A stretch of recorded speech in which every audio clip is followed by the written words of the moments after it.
She set the quitclaim deed beside my granddaughter's cereal bowl. She wanted the orchard, the farmhouse, and the key to the packing shed my wife and I built before my son was even born. I did not raise my voice. I changed the locks, changed the trust, and changed the rest of her life. Before I tell you how, subscribe to Silent Family Revenge, and tell me in the comments where you are listening from and what time it is there. Because somewhere, right now, someone is sitting at a family table while another person reaches for something that was never theirs. I want you to see the room first, because the room matters. It was the old kitchen of my farmhouse outside Fish Creek, Wisconsin, up in Door County, where the roads smell like wet leaves and apple skin. In October, the kitchen has a pine ceiling, my wife. June, sanded by hand in 1986. It has a green enamel stove that should have been replaced 20 years ago. It has a long table with burn marks from birthday candles, hot pipans, and one terrible Thanksgiving when my brother tried to deep fry a turkey during a snow squall. That room had held 40 years of our family. It held the morning my son came home from the hospital, wrapped in a yellow blanket. It held the night June shaved her head before the chemo took the rest. It held our granddaughter, Maddie, standing on a chair at age 4, stirring cherry jam with both hands and singing off-key to a radio that only gets 2 stations. The house was mine. The orchard was mine. But more than that, it was ours. Mine and June's. We bought 12 acres in 1984. When nobody thought a man with a used pickup and a wife who kept books in a shoebox could make anything out of worn-out pasture, we planted Honeycrisp, Cortland, and Macintosh trees. We added a little cold room, then a packing shed, then a gravel drive wide enough for trucks. By the time I sold the storage and distribution side of the business in 2020, we had 39 employees, 3 refrigerated routes, and contracts with grocery co-ops from Green Bay down to Madison. I am not telling you that to brag. I am telling you because my daughter-in-law did not misunderstand the value of what she was asking for. She knew. She had numbers. She had comparable sales. She had a plan. It was Sunday, October 12, 2025. I had cooked, because I always cook when Maddie comes up, sourdough waffles, bacon from a butcher in Sturgeon Bay, and cherry syrup from the last batch June and I made together. Maddie is 10. She had syrup on her sweatshirt sleeve and was telling me about a science project on Lake Sturgeon.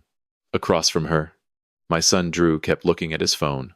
Beside him, my daughter-in-law Valerie watched the kitchen the way a developer watches a house he has already decided is a teardown. I am Elias Grant. Most people call me Eli. I am 69 years old. My knees ache when the weather comes in from the bay, and I have one shoulder that never forgave me for a forklift accident in 1998. But I am not helpless. I know what I own. I know what papers mean. And when Valerie put that folder on my table, I knew exactly what had been prepared before she ever asked me to pass the butter. She said, Eli, we need to talk about transition planning. I poured Maddie more milk.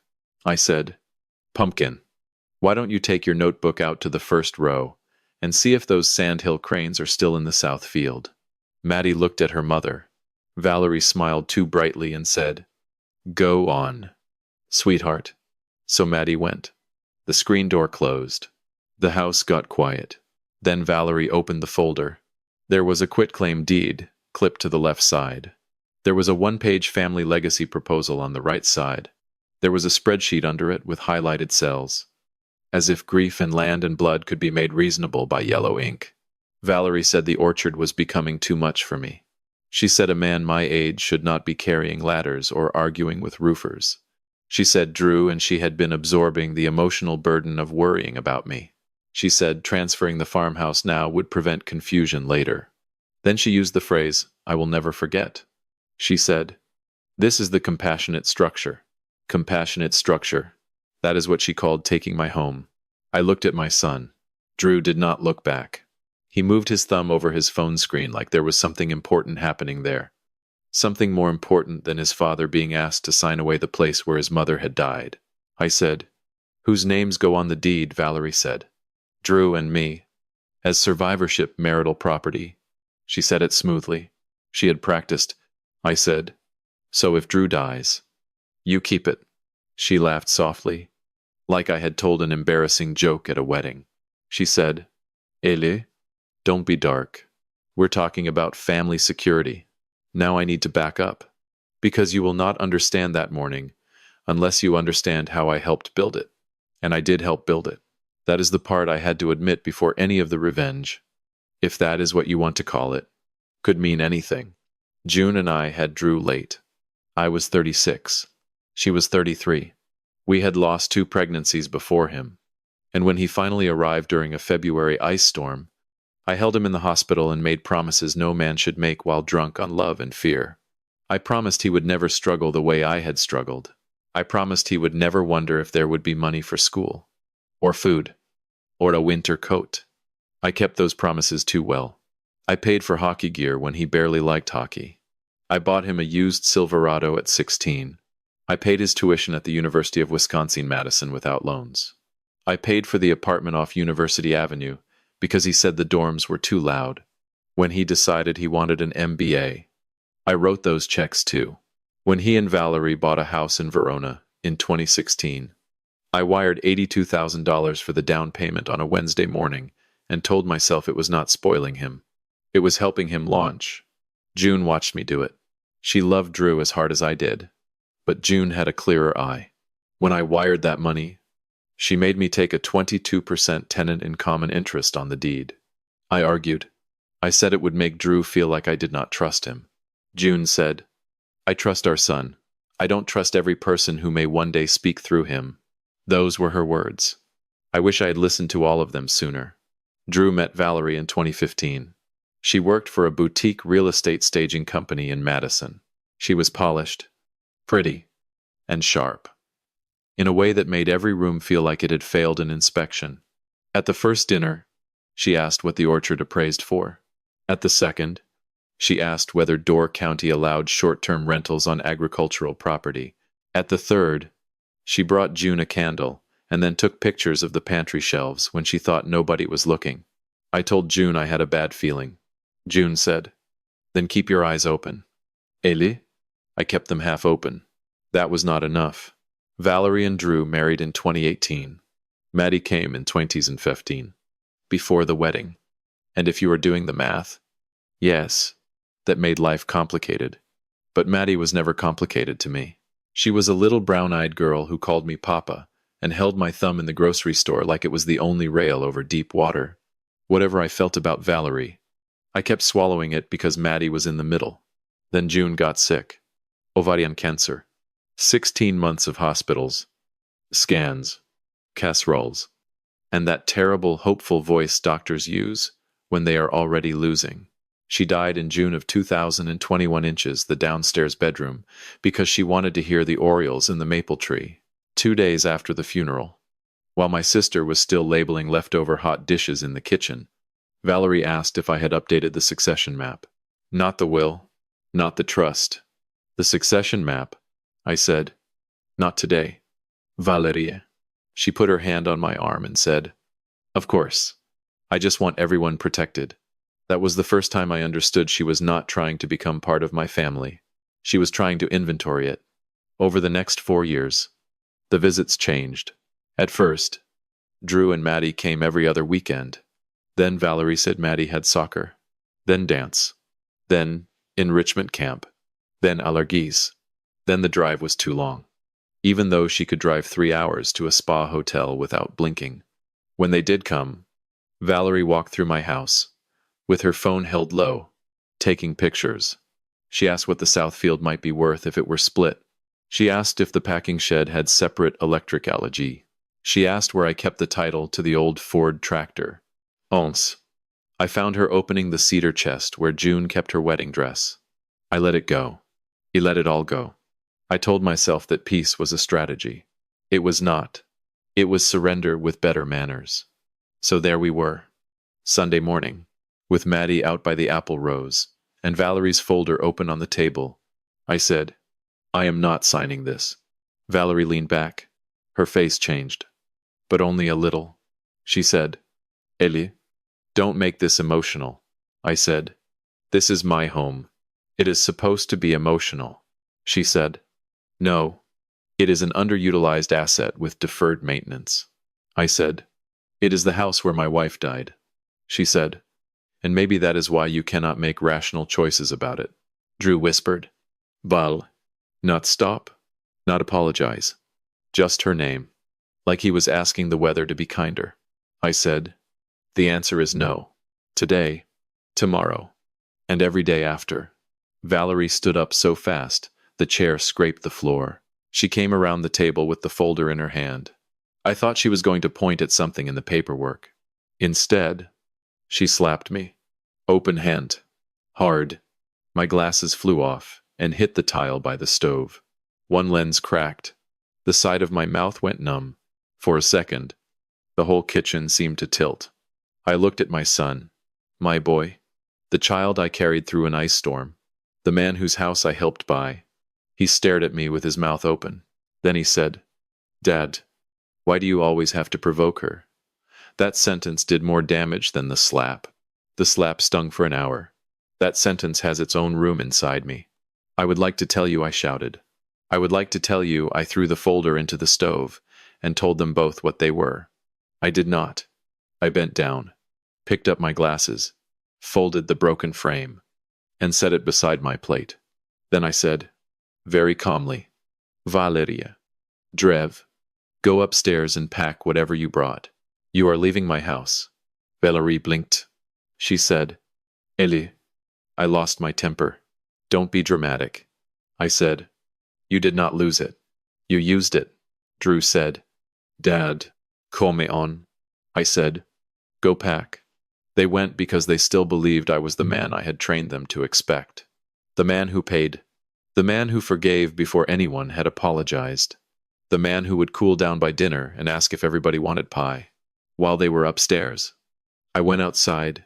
Maddie was sitting on the grass between the first two rows, drawing the cranes as if they had signed a contract to pose for her.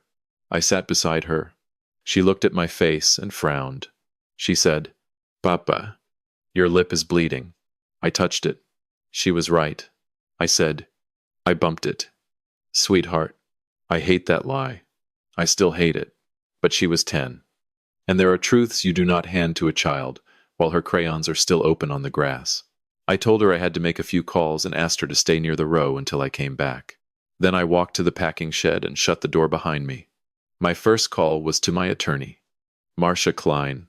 She is 64, based in Sturgeon Bay, and has represented me since 1992. When my biggest legal problem was a neighbor who claimed my delivery truck scared his goats, Marcia answered on the second ring. I told her what happened. The deed, the slap, Drew's sentence. She was quiet for maybe 3 seconds. Then she said, do not sign anything. Do not let them take documents. I am coming. I said, how long? She said, 25 minutes if no tourists stop in the middle of the highway to photograph a barn. I said, drive around the tourists. My second call was to Russell Pate, my financial advisor in Appleton. Russell has handled my accounts for 15 years and has never once used the word opportunity when he meant risk. I said, Russ, I need 3 things. He said, go ahead. I said, first, freeze Drew's access to the investment account I added him to in 2019. Remove him as authorized user from the farm operating card. Stop the consulting retainer from Grant Cold Storage. He said, the retainer is still active. I said, $2,500 a month. He was quiet. I said, yes, I know. He said, done. What else? I said, second, call the trust company Monday morning. The trust June and I amended after she passed. The one that names Drew as primary and Maddie as contingent. I want Drew removed. I want Maddie primary. I want a corporate trustee with my sister Ruth as family advisor. No parent of Maddie may serve as trustee, co-trustee, advisor, or distribution gatekeeper. Russell said, Marcia will need to draft it. I said, Marcia is on her way. He said, third. I said, the Verona house. He knew exactly what I meant. He said, you still hold 22%. I said, I do. As tenant in common, he said. You want a buyout demand, I said. I want a partition action prepared for Dane County, if they do not buy me out at fair market value. Russell exhaled. He said, Elle, that will likely force a sale. I said, I know. He said, Are you sure I looked at the wall where June had written measurements for the first walk-in cooler in pencil? I said, I have never been more sure. When I went back inside, Valerie was crying, or she had chosen to look like she was crying. There is a difference. Drew stood by the sink holding a mug he had not drunk from. Valerie said, I am sorry. I am under pressure. Elle, work has been awful. And the mortgage.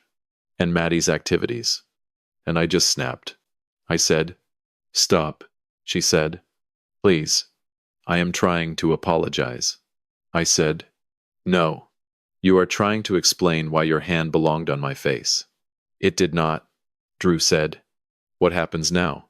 I said, Marcia will be here soon. You can wait for her. Or you can leave before she arrives. I prefer the second, he said. Why is Marcia coming? I said.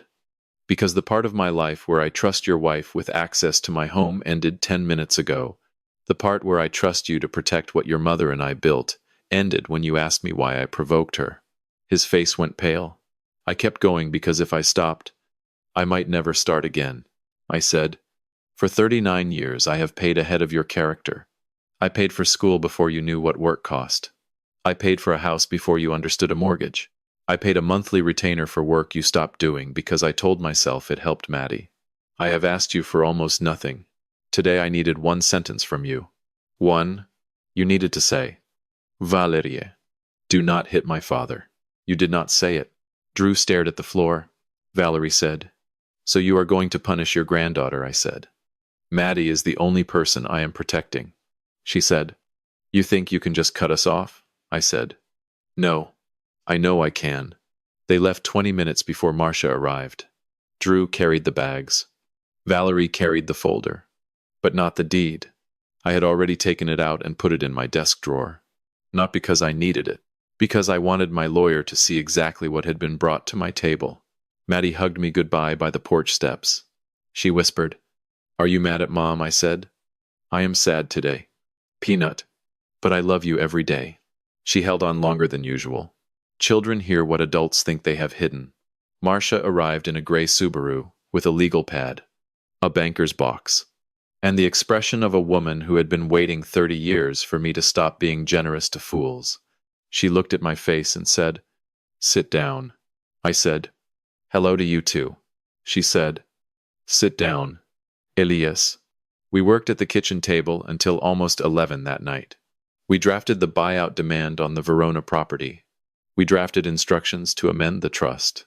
We drafted a new will, removing Drew from my personal estate and directing anything he would have received into Maddie's trust, available for education, health, housing, and support, with staged distributions beginning at 25 and full vesting at 35.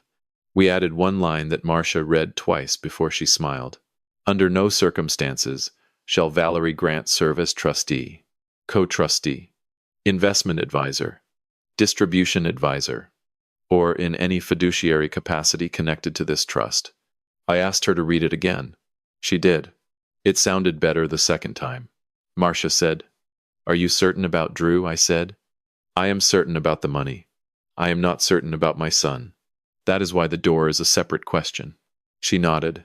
Good lawyers understand the difference between property and grief. Monday morning. The first letters went out. By Monday afternoon, Drew discovered the investment account was locked. He called me 6 times. I did not answer. He called Russell, who explained that the access had been courtesy access to assets that belonged to me, and the courtesy had been withdrawn. Tuesday. The consulting retainer ended. For 6 years, Drew had been receiving $30,000 a year for advisory work that had become 2 phone calls and a Christmas card. I had told myself it was family support. It was not. It was a leash I had put around my own neck and handed to people who did not respect me. Wednesday.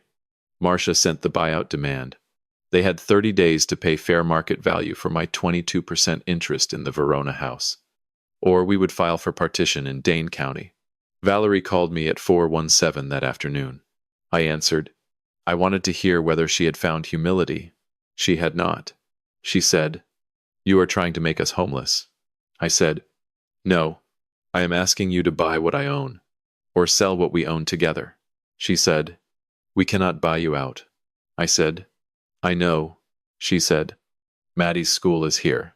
I said, "Then I suggest you find a rental in the district." She said, "You are cruel." I said, "I am a man you slapped in his own kitchen after eating the breakfast he cooked for you. Goodbye, Valerie." I hung up. I have not spoken to her since. Thursday. I changed the locks on the farmhouse, the packing shed, the cold room, and the little office by the gravel drive.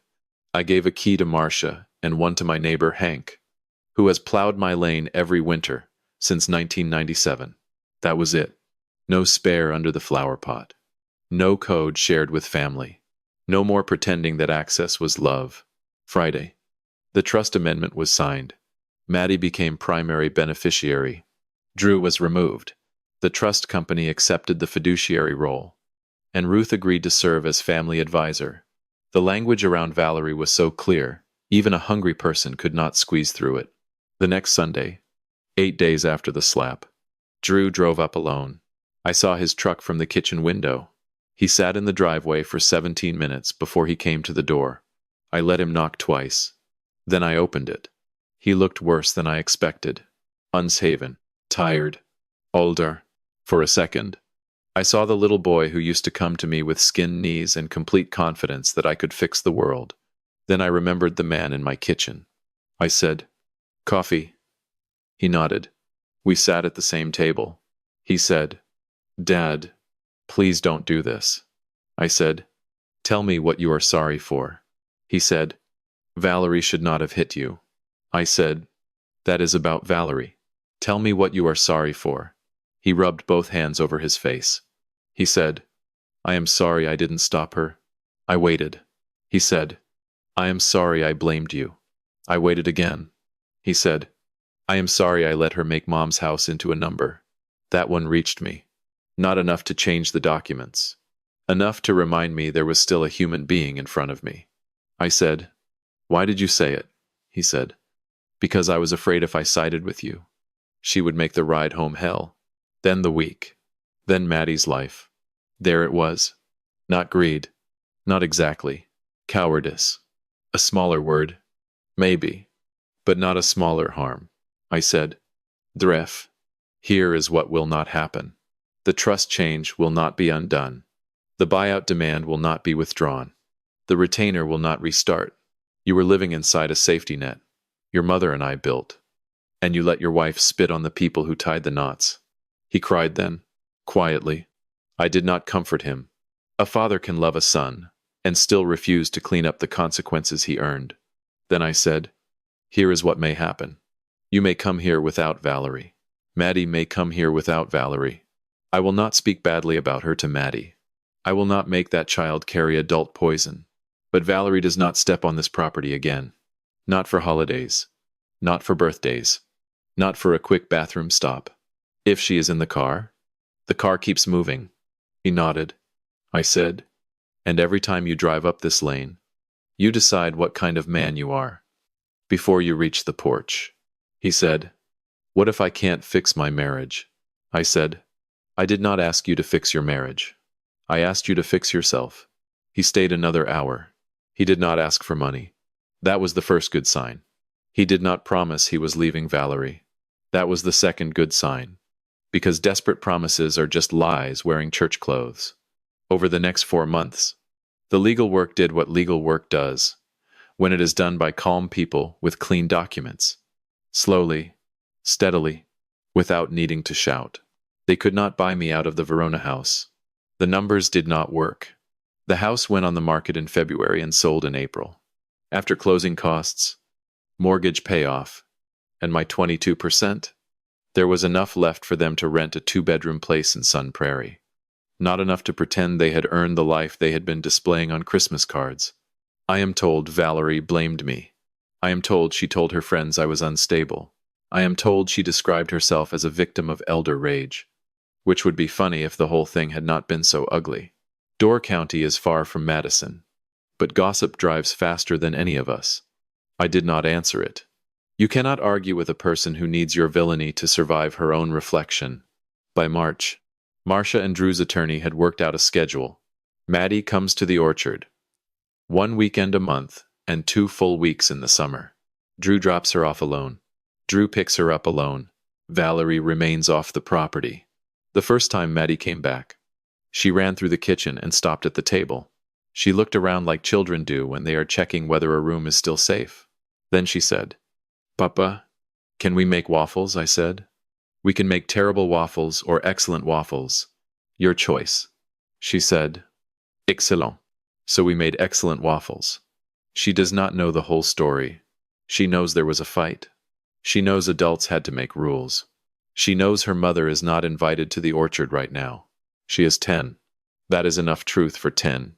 Someday I will tell her more. I will not tell it to make her hate her mother. I will tell it because children grow up, and when they do, they deserve a map of the rooms they were raised in. They deserve to know where the cracks started.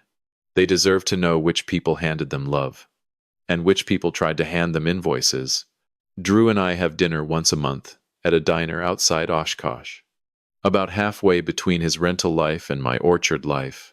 At first we talked only about Maddie, then about work, then about June, never about Valerie, unless he brings her up, which he almost never does. He is still married. People always ask that part, as if a clean ending requires a divorce decree. Life is not clean. Some men do not leave the burning house. Some just learn where the exits are, and sleep closer to them. The man who sits across from me now is not the same man who asked why I provoked his wife. He listens more. He pays for dinner sometimes. The first time he did, he looked embarrassed, as if he had discovered at 39 that checks do not bite. I let him pay. That was harder than writing the trust amendment. This is not a happy ending. I will not lie to you. My son's marriage is still a room I cannot enter. My granddaughter still lives most of her life with a woman who slapped me in my own kitchen. There will be graduations, recitals, and hospital waiting rooms where I may have to choose between my dignity and my chair. I know that. I carry it. But the orchard is mine. The farmhouse is mine. The packing shed key is in my pocket. The trust is sealed around Maddie like a stone wall, and Valerie's hands cannot reach through it. My son has learned, late but not too late, that silence has a price. And on the mornings Maddie is here, when she comes down the stairs in June's old wool socks and asks if the cranes are back, I am exactly where I am supposed to be. In the kitchen, my wife sanded by hand. At the table that has seen every version of this family. With the only person in the story who has never once asked me for more than pancakes, crayon, and time. June, if you can hear me. And some mornings I believe you can. I am sorry I mistook quiet for kindness. I am sorry I let that woman open your cedar chest. I am sorry I let our son grow soft inside my generosity. But I am not sorry for what I did after the slap. Not one document. Not one lock. Not $1. If you are listening to this, and you recognize the table, maybe not the same table, but the feeling of it, the folder, the smile, the adult child staring down while someone else reaches across your life with clean fingernails and hungry eyes. Hear me clearly. Love is not a deed. Family is not a signature line. A child who loves you does not need you penniless to prove it. And a person who only calls your house a legacy after she has priced the land is not honoring your life. She is shopping at your grief. Tell me in the comments what you would have done. Would you have signed to keep the peace? Would you have called the lawyer before the coffee got cold? Would you have forgiven the son, the wife, both, or neither? And subscribe to Silent Family Revenge if stories like this remind you that quiet people can still draw hard lines. I have replayed that Sunday more times than I can count. For a while, the only thing I could feel was her hand on my face. Then, slowly, I started seeing the part before it. The waffles, the cherry syrup, Maddie's notebook, the folder placed exactly far enough from the syrup not to stain it. That was what chilled me in the end. Not the violence, the planning, Nobody arrives at your breakfast table with a prepared deed by accident. Nobody knows the phrase survivorship, marital property by accident. Nobody highlights comparable land sales by accident. That morning was not a storm. It was construction, board by board, year by year, excuse by excuse. We had built a place where Valerie believed she could slap me and still leave with the orchard. I built part of that place. That is the hardest sentence in this whole story. I built it with every check I wrote to avoid conflict. I built it when I laughed off questions that should have ended dinners. I built it when I mistook access for closeness and money for mercy. I built it when I let my son become a passenger in his own life, because I was always willing to drive. But if a man can build the wrong thing, he can build the right thing too. That is the mercy in all of this. The day I called Marcia, I started building again. The day I changed the trust, I put the first wall up. The day I told Drew that I loved him but would not finance his cowardice, I laid a floor I could stand on. Every locked door, every clear boundary. Every weekend, Maddie comes through the kitchen carrying her overnight bag. Those are boards in the new house, not the farmhouse. Something harder to see. A life with a foundation under it. So I will leave you with 3 things. Because old men like me are allowed 3 things at the end. First, say no while your voice is still calm. If you wait until you are screaming, the other person will make the screaming the story. Second, never confuse a checkbook with a relationship. Money can help love, but it cannot replace respect. When respect is gone, money only feeds the thing that is eating you. Third, when the moment comes, do not waste the clarity. Some people get a letter. Some get a lawsuit. Some get a daughter-in-law with a folder. Some get a slap. However it arrives. Do not spend the next year explaining it away. Use it. Call the lawyer. Change the lock. Protect the child. Save what can still be saved. I am 69 years old. It was not too late for me. It is not too late for you. The keys are still yours until you hand them over. Hand them to someone who knows what they open. Hand them to someone who has sat with you when there was nothing to gain. Hand them to someone who would never make you bleed, and then ask why you were difficult. For me, that someone is Maddie, but nobody else has earned them. And if Drew ever becomes fully the man June believed he could be, he knows where to find me. The coffee is on. The orchard road is open. The door has a new lock now, but not a closed heart. There is a difference. Tell me your story. The time you signed, the time you refused, the time you finally understood that peace without respect is just a prettier word for surrender. I read those comments. People like me read them in quiet kitchens after everyone else has gone to bed. And sometimes one sentence from a stranger is enough to remind another stranger that the keys are still in their own hand.